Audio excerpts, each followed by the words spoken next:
नमस्कार दोस्तों, बायोलॉजी की ऑनलाइन क्लासेस में आपका स्वागत है।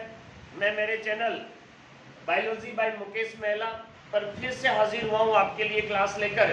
कल अपनी क्लास में चर्चा हुई थी या नहीं, पिछली जो लास्ट क्लासेस थी उसमें चर्चा हुई थी ब्लड के बारे में, और ब्लड की बहुत सारी चीजें, इंपॉर्टेंट चीजें अपन ने पढ़ ली थी। अब इसके बाद ब्लड के कंपोनेंट्स को अपन आगे बढ़ाते हैं और उसमें सबसे पहले अपन ने क्या देखा था उसकी थोड़ी सी चर्चा करते हैं। लेकिन उससे पहले आपको बहुत बहुत धन्यवाद, आपके इतने व्यूज आए, आपने लाइक और सब्सक्राइब किया, शेयर किया, उसके लिए सबको धन्यवाद। तहे दिल से आपका मैं स्वागत करता हूं और आप आगे भी ऐसा ही सपोर्ट, आशीर्वाद बनाए रखें। Thank you. देखो, शुरू करें अपन। सबसे पहले रक्त के बारे में अपन ने बात किया कर ली थी। इस रक्त का जो ह्यूमन बॉडी के अंदर परसेंटेज होता है बाहर का, वो कितना बताया था कल आपको? मैंने बताया था 6.5 से 7.5% टोटल रक्त का।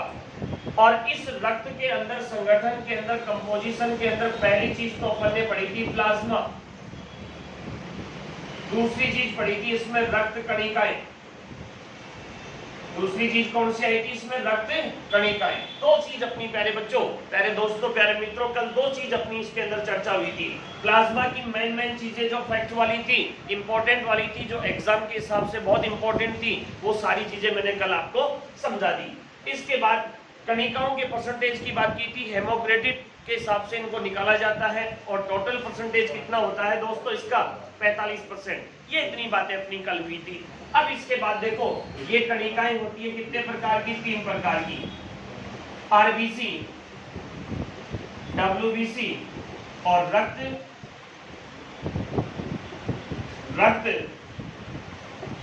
प्लेटलेट्स। ये 3 प्रकार की है आपके रक्त के अंदर पाई जाने वाली। रक्त के अंदर तैरती हुई जो कोशिकाएं होती है, डिस्क नुमा आकृति की, गोल आकृति की, तंतुमय आकृति की, इस प्रकार स्वतंत्र आपकी प्लाज्मा में तैरती हुई कोशिकाएं होती है, उनको कहते हैं रक्त कणिकाएं। अब इनमें से सबसे पहली चर्चा करेंगे अपन किसकी? पहली चर्चा अपन को करनी है आरबीसी की। देखो जी मित्रों, आरबीसी, इरिथ्रोसाइट्स, इनका नाम है इरिथ्रोसाइट। और इस इरिथ्रोसाइट से बहुत सारे क्वेश्चन आते हैं, बहुत चीजें इससे जुड़ी हुई रहती है। इसी को ही कहते हैं अपन रक्ताणु। रक्ताणु और फुल फॉर्म आप जानते ही हो, red blood carpals. Red blood carpals बोल दो, सेल्स बोल दो, जो रक्त के अंदर कौन से रंग की होती है? लाल रंग की। अब इनकी कुछ मेन चीजें, अच्छी चीजें अपन को पढ़नी है। सबसे पहली देखो, लाल रंग की। अच्छा, एक जो क्वेश्चन आता है आपका एसएससी सीजीएल वगैरह में भी आता है, नीट में भी आता है कि आरबीसी की आकृति कैसी होती है? तो बाइकेंकम होती है, उभयोत्तल और डिस्कनुमा। उभयोत्तल, डिस्कनुमा मतलब तस्त्रीनुमा होती है, चपटी टाइप की। उभयोत्तल उभरा हुआ होता है इनका भाग तल, और एक मेन चीज है केंद्रक विहीन होती है। ध्यान रखना, जंतुओं के अंदर आरबीसी केंद्रक विहीन, और पादपों में कौन सी? चालनी नलिकाएं, वो होती है केंद्रक विहीन। मतलब इनके ये जो कोशिकाएं हैं, इन कोशिकाओं में केंद्रक नहीं पाया जाता, केंद्रक अनुपस्थित होता है। लेकिन फिर भी मान लो कुछ पूछा जाए तो इस केंद्रक विहीन का अपवाद ध्यान रखना। अपवाद में देखो, एक तो भ्रूणीय अवस्था में, यानी छोटे बच्चे के हिसाब से देखा जाए, फीटस के हिसाब में देखा जाए, उसमें एक ऊंट में, एक याक होता है पहाड़ी बैल, जिसको लांबा भी कहते हैं, लांबा। इनकी आरबीसी में केंद्रक उपस्थित होता है। अच्छा, इसका रीजन में जैसे मान लो कहीं पूछ ले, टेक्निकल चीजों के अंदर, कारण कथन वाले क्वेश्चन के अंदर पूछा जा सकता है। ये क्वेश्चन बहुत इंपॉर्टेंट है हाई लेवल के हिसाब से। तो देखो, इसका मतलब होता है आरबीसी के केंद्रक के ऊपर जो नियंत्रण है, वो ऑक्सीजन कैरियर की जो क्षमता है उसके ऊपर डिपेंड करता है, ताकि वो बॉडी के अंदर आसानी से ऑक्सीजन को फ्लो कर सके। और ये डेजर्ट एरिया में, और ये कौन से में होता है? आपके बर्फीले स्थानों में। तो वहां ऑक्सीजन कैरियर के लिए उनके अंदर न्यूक्लियस उपस्थित होता है, और बाकी सब एनिमल्स के आरबीसी में केंद्रक नहीं पाया जाता। ये तो इसके मुख्य रूप से किसकी बात होगी? इसकी आकार की। इनकी संरचना की और इनके केंद्रक की बातें होंगी। अब देखो जी, अब इसके बाद अपन थोड़ी सी चर्चा आगे करेंगे इनकी संख्या की। नंबर ऑफ आरबीसी, आरबीसी की संख्या ह्यूमन के अंदर देखा जाए तो मेल के अंदर इनकी संख्या होती है 50 से 52 लाख घन मिमी, 50 से 52 लाख घन मिमी। एसएससी की एग्जाम में मैंने एक बार एक क्वेश्चन देखा था, उसमें दिया था 50 से 55 लाख घन मिमी। तो एवरेजन संख्या 50 के आसपास है, तो 50 के आसपास आ जाए ना तो वो इसकी संख्या क्या है मेल में, और फीमेल में भी लगभग इतनी है, लेकिन वो थोड़ी सी कम है फीमेल में। फीमेल में कितनी होती है जी बच्चों? हाँ जी दोस्तों बोलो कितनी? 48 से 50 लाख घन मिमी। अच्छा, इसका रीजन क्या है? साइंस के बायोलॉजी के जो बायोलॉजी बैकग्राउंड के स्टूडेंट हैं वो तो सारे जानते हैं कि साहब इसका रीजन क्या है। जो आज बैकग्राउंड से या जो दूसरे कंपटीशन के हिसाब से इसको बायोलॉजी को पढ़ते हैं, मतलब क्यों पढ़ते हैं? क्योंकि जनरल साइंस में ये टॉपिक आते हैं और उसको ये थोड़ा सा नॉलेज नहीं रहता। तो देखो इसका रीजन क्या है, क्योंकि फीमेल में होता है मेंस्ट्रुअल साइकिल, और मेंस्ट्रुअल साइकिल के दौरान क्या होती है? रक्त की हानि होती है, रक्त लॉस होता है, रक्त की कमी होती है।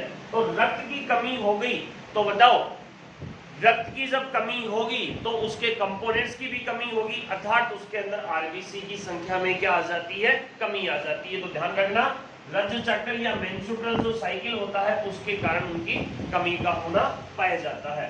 अगली चीज जो अच्छी वाली चीज है वो है आरबीसी का जीवन काल।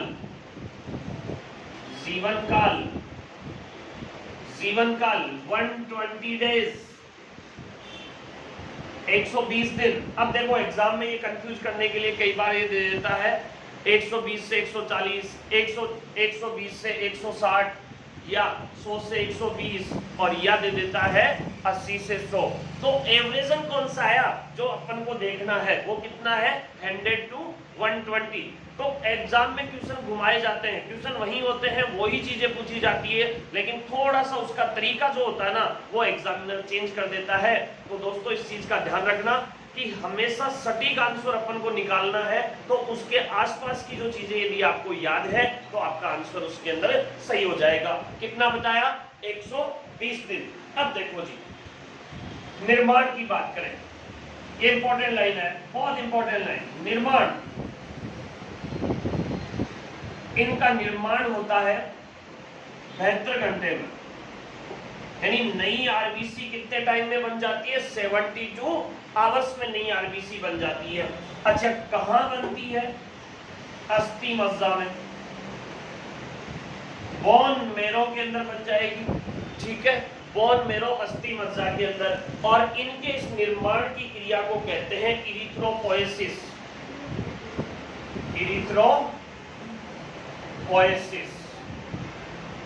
तीनों ही पॉइंट आपके लिए बहुत इंपॉर्टेंट है। पहला पॉइंट तो कौन सा कि इनका निर्माण कितने समय में होता है? नई आरबीसी कितने टाइम में बनती है? 72 घंटे में। अगला, निर्माण कहाँ होता है? अस्थि मज्जा में, बोन मेरो के अंदर।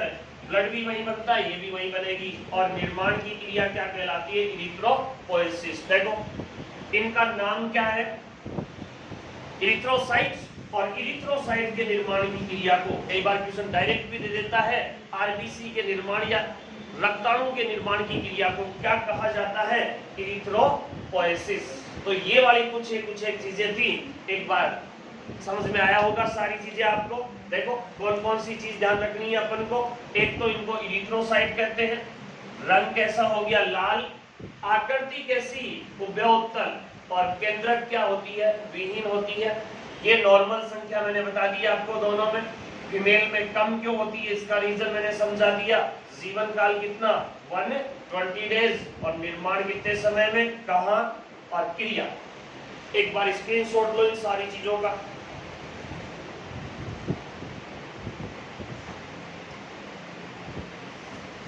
हाँ जी, अब देखो इसके बाद आगे की चर्चा अपन और करेंगे इसकी थोड़ी सी।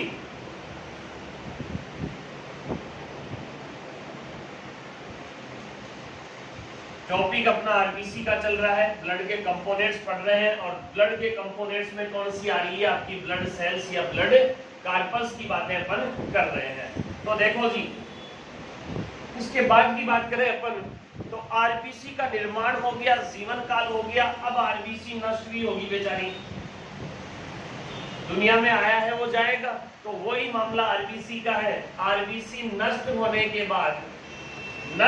के बाद ये संग्रहित होती है किसमें? प्लीहा में, स्पेमलिन में या प्लीहा में, और प्लीहा को कहते हैं आरबीसी का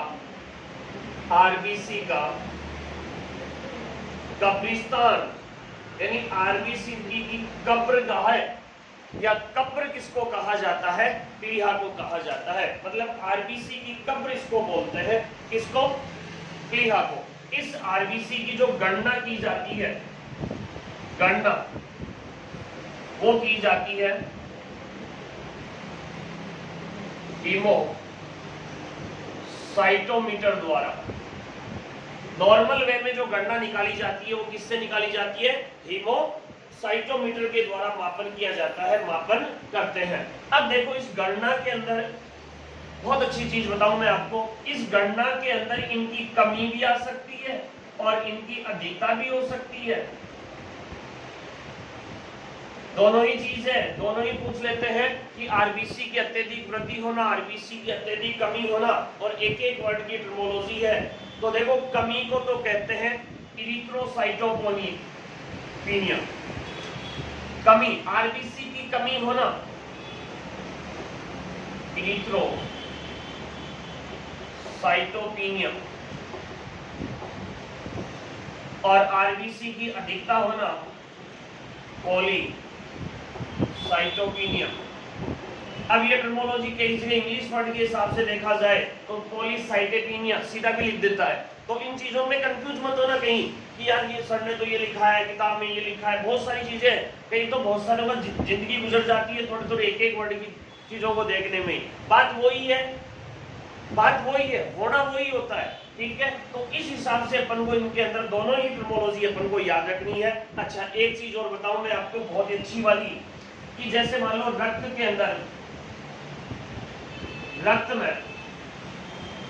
में आरबीसी की कमी, बताओ क्या कहेंगे उस रोग को, उस विकार को? एनीमिया। और एनीमिया आपको बहुत सारे पढ़ाएंगे, इम्यून सिस्टम के अंदर भी पढ़ाया जाता है, विटामिन पोषण से संबंधित पढ़ाया जाता है, और रक्त की कमी वाला भी पढ़ाया जाता है, और आयरन की कमी वाला भी, और आरबीसी की कमी वाला भी। और इस एनीमिया में क्या होता है बताओ? आरबीसी की कमी होगी तो आरबीसी में क्या पाया जाता है? हीमोग्लोबिन की कमी, और हीमोग्लोबिन की कमी होगी तो O2 का वहन घटेगा कि बढ़ेगा? वहन यानी कैरिंग, O2 कैरिंग कैपेसिटी क्या हो जाएगी? घट जाएगी। और घट जाने पर इस समय जो विकार उत्पन्न होता है, यानी बहुत इंपॉर्टेंट विकार है, बहुत अच्छा विकार है। आरबीसी की जब कमी होती है तो हीमोग्लोबिन घट जाता है, और हीमोग्लोबिन जब घटता है तो ऑक्सीजन वहन क्षमता घट जाती है। उस रोग को कहते हैं एनॉक्सीमिया। रोग क्या कहलाता है? एनॉक्सीमिया। एक विकार उत्पन्न होता है जिसमें क्या होती है? रक्त में आरबीसी की कमी से हीमोग्लोबिन कम, और हीमोग्लोबिन कम होने से ऑक्सीजन कैरियर कैपेसिटी, यानी उसकी बाउंडिंग जो कैपेसिटी होती है वो भी क्या हो जाती है? डाउन हो जाती है, घट जाती है। एक बार इसको स्क्रीनशॉट ले लो छोटा सा, फिर इसके बाद इसके कार्यों की चर्चा करेंगे, फिर आपकी आरबीसी का जो टॉपिक है ना वो कंप्लीट हो जाएगा।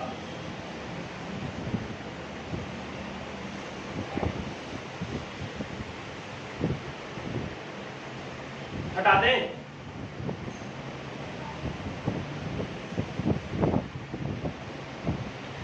चलो जी, हटा रहे हैं इसको।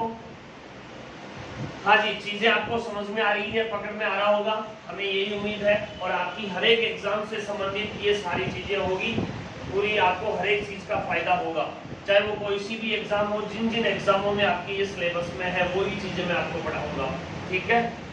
मतलब छोटी से लेकर बड़ी से बड़ी जो एग्जाम है आपकी, उन सभी एग्जामों में आपके ये टॉपिक आते हैं। अब बार बार कल भी 2-3 कमेंट्स आए, सर उसमें है कि नहीं है। बेटा मैंने कह दिया, मैंने शेयर भी किया था, उसमें लिखा भी था कि वो सारी चीज़ों के अंदर वो सारा टॉपिक ये जो पढ़ाऊंगा वो टॉपिक सभी एग्जामों के अंदर है, तो इसलिए आप किसी प्रकार की टेंशन ना लें। देखो आरबीसी का कार्य, आरबीसी का कार्य, देखो कार्य तो क्या है आरबीसी का, डायरेक्टली कार्य पूछे ना तो ऑक्सीजन का वहन है। और वो उसको समझने के लिए देखो आरबीसी के अंदर क्या होता है, एक वर्णक होता है, और वर्णक कौन सा, हीमोग्लोबिन।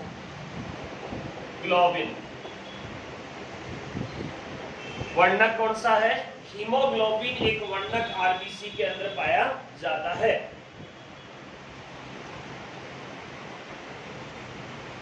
इसका मापन करें अपन, मापन मान लो पूछ ले, तो जैसे हीमोसाइटोमीटर का पूछ ले, इसमें पूछ ले, तो इसका मापन किया जाता है हीमोग्लोमेट्री।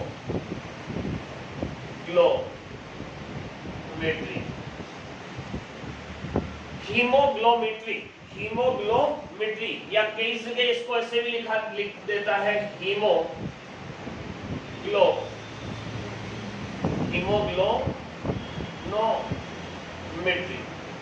नो लगा देता है। तो इन चीजों के लिए मैंने कहा ना, अब एग्जाम में कंफ्यूज होने की जरूरत नहीं है, आपको किसी भी चीज में कंफ्यूज होने की जरूरत नहीं है, किसी भी प्रकार की कोई जरूरत नहीं है, तो ध्यान रखना। अब जैसे कहीं देखो, मैं बता रहा हूँ उदाहरण आपको सब सामने दे रहा हूँ, इसको हीमोग्लोमेट्री भी कई जगह लिखा हुआ। अब ये लो, अब ये एक एक चीज चेंज हो जाती है। अब वो कई बार क्या होता है, इंग्लिश के जो वर्ड आते हैं, हिंदी के वर्ड आते हैं ना, उनको लिखने में गड़बड़ हो जाती है। तो आप इसमें किसी प्रकार की दिक्कत मत करना, ना ही कुछ ज्यादा सोचना। तो थोड़ा सा उसमें ध्यान रखना कि हाँ चीज चेंज हुई है, लेकिन आपका कंसेप्ट क्लियर होना चाहिए, आपकी वो चीज याद होनी चाहिए दिमाग में, हाँ कि फटाफट हाँ वही चीज है, तो तुरंत देखते ही आंसर होना चाहिए। क्योंकि यहाँ ये तो है नहीं कि लिखना है बहुत लंबा चौड़ा अपन को कि पैराग्राफ भरने हैं, यहाँ तो भैया एनर्जेटिक की बात है, ऊर्जा की बात है, उस टाइम में आपके माइंड की बात है, उसको पैकअप और कैच करने की बात है। यदि उस टाइम में आपके उस वर्ड को या उस टर्मोलॉजी को आपने कैच कर लिया तो आपका काम हो गया, इसलिए ध्यान रखना थोड़ा सा। अब हीमोग्लोबिन क्या है, हीमोग्लोबिन एक प्रकार का वर्णक क्या है, ये प्रोटीन है, प्रोटीन है। और इस प्रोटीन के अंदर अल्फा और बीटा दो चेन होती है, और दोनों चेन के अंदर पाए जाते हैं एमिनो एसिड उपस्थित। इनका जो केंद्रीय धातु आयन, याद रखना, केंद्रीय धातु आयन वो कौन सा होता है, आयरन होता है, iron ferrum, iron ferrum Fe, iron या फेरम Fe। अब देखो कई बार इसकी मात्रा पूछ लेता है, नॉर्मल वे में मात्रा पूछ ली जाए तो बता देना, हीमोग्लोबिन की मात्रा कितनी, 12 से 16 ग्राम पर 100 ml रक्त में। मतलब एक स्वस्थ मनुष्य के अंदर, वयस्क मनुष्य के अंदर इसकी मात्रा 12 से 16 ग्राम 100 ml रक्त के अंदर उपस्थित होती है। लेडीज में ये थोड़ी अपेक्षाकृत क्या होती है, कम होती है। अब अगली बात कि इस हीमोग्लोबिन का कार्य पूछ ले, वही आरबीसी का कार्य होगा। हीमोग्लोबिन का कार्य है वही आरबीसी का कार्य होगा। हीमोग्लोबिन क्या करता है, ऑक्सीजन को बाउंड कर लेता है और बनाता है ऑक्सी हीमोग्लोबिन। क्या बनाएगा, ऑक्सी हीमोग्लोबिन। ये 3-4 चीजें बनाएगा, वो आगे चर्चा करेंगे अपन। रेस्पिरेटरी जो सिस्टम है उसकी मैकेनिज्म में, रेस्पिरेशन की मैकेनिज्म में carboxy haemoglobin, carbamino haemoglobin, oxy haemoglobin, ये सारे यौगिक बनते हैं। कब कब उसकी कितनी मात्रा जुड़ती है, कितने को ले जाती है, क्या उसकी संयोजकता होती है, किस हिसाब से उसमें फेरम पाया जाता है, उनकी चर्चा अपन बाद की वीडियो में करेंगे जब रेस्पिरेशन पढ़ेंगे। मतलब फिलहाल इसका मतलब क्या हुआ, बताओ क्या हुआ, आरबीसी के द्वारा किसका, ऑक्सीजन का परिवहन। मतलब आपकी प्रत्येक कोशिका तक ऑक्सीजन को ले जाने का काम किसका है? हीमोग्लोबिन का। और हीमोग्लोबिन दोस्तों किस में पाया जाता है? आरबीसी में। तो आरबीसी की बहुत बहुत इंपॉर्टेंट चीजें मैंने आपको बता दी। हीमोग्लोबिन वर्णक बता दिया, ये इसका मापन हो गया, ये इसकी संरचना होगी, धातु आयन का ध्यान रख लेना। फिर ये इसकी टोटल क्या होगी? मात्रा होगी। और इसके द्वारा क्या बनता है? हीमोग्लोबिन जो ऑक्सीजन का क्या करता है? परिवहन।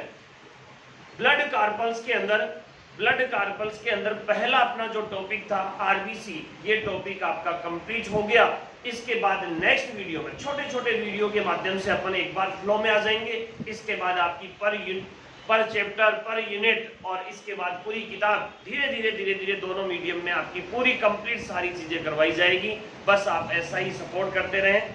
धन्यवाद आपको, थैंक यू। और इन वीडियो को शेयर भी करते रहें, लाइक भी करते रहें और चैनल को सब्सक्राइब कराते रहें।